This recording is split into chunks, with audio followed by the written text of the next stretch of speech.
gulls circling near him in quest of dead fish flung ashore. Peter was 3 months old.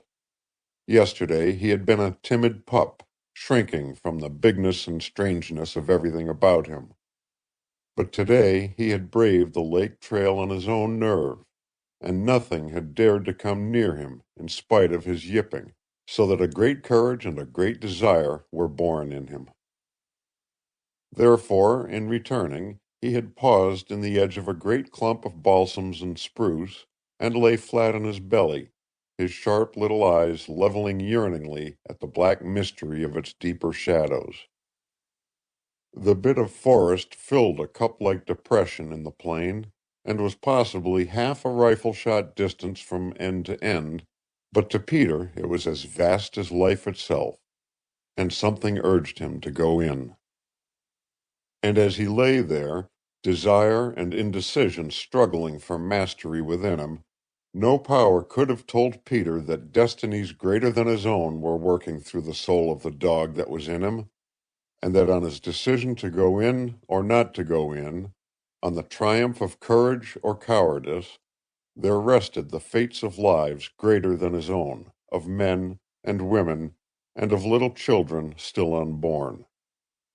A glass of wine once lost a kingdom, a nail turned the tide of a mighty battle, and a woman's smile once upon a time destroyed the homes of 1,000,000 people.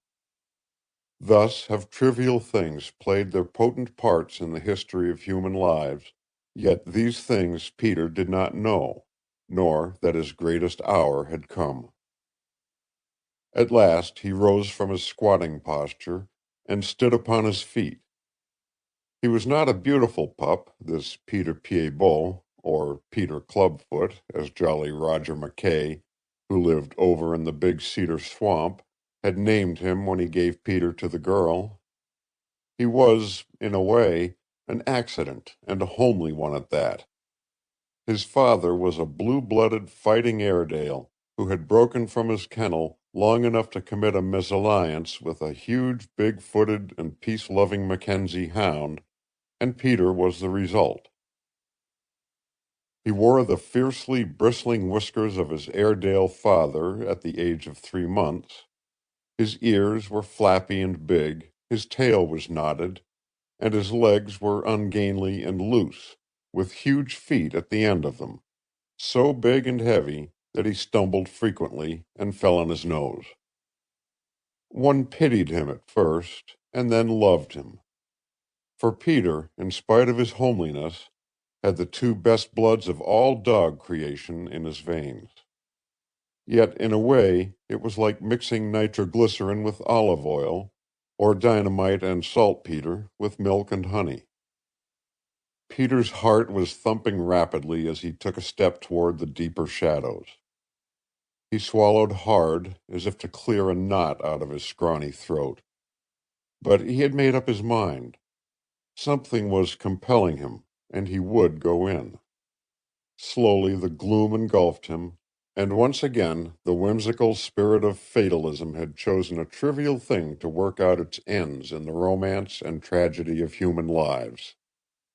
Grim shadows began to surround Peter, and his ears shot up, and a scraggly brush stood out along his spine.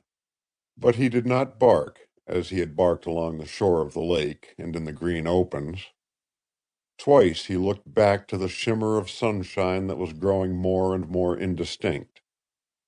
As long as he could see this, and knew that his retreat was open, there still remained a bit of that courage which was swiftly ebbing in the thickening darkness. But the third time he looked back, the light of the sun was utterly gone. For an instant the knot rose up in his throat and choked him, and his eyes popped, and grew like little balls of fire in his intense desire to see through the gloom. Even the girl, who was afraid of only one thing in the world, would have paused where Peter stood with a little quickening of her heart. For all the light of the day, it seemed to Peter, had suddenly died out. Over his head, the spruce and cedar and balsam tops grew so thick they were like a canopy of night. Through them the snow never